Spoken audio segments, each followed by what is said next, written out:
Good afternoon, Acadiana. Welcome in to Meet Your Neighbor and Eye on Scams with Chris Babin, President and CEO of the Better Business Bureau. Chris, welcome.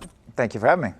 Today we're talking about scammers coming after us on dating apps. I mean, they just come out of nowhere. They're trying any way they can to get people to fall for their tricks. How are they, or what are scammers doing on dating apps? So this is something we've started to hear more about. You know, romance scams are not necessarily new.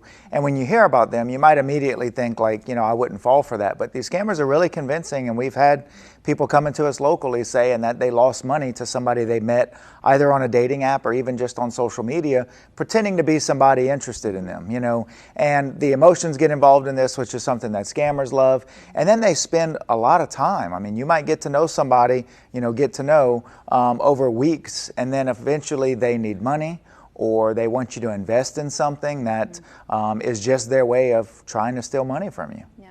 And from what I understand, a lot of these scammers are trying to take the conversation elsewhere, off of the dating apps. So what other places are they trying to get people to go to, or what other apps are they trying to get people to get? Yeah, the increase in technology, you know, gives us a lot of, you know, efficiency and access to things, but it also gives scammers a lot of tools. So what they're trying to do, that's actually one of the red flags to look out for, is if they try to get you off of that dating app immediately. They want to start texting you, whether it's on, you know, WhatsApp or some kind of texting app, any way that they can try to get you away from the platform and get it to where they can have interaction with you. But of course, you can't talk to them. You can't actually meet them in person. You know, when you start looking at it from an outsider's perspective, some of the clues are really there for you. Yeah, and of course, those are some of the biggest red flags, like you said, transitioning to another texting app or not wanting to meet in person. But there are many more red flags that we can look out for if you guys are on these dating apps, maybe have experienced something sketchy like this a little bit.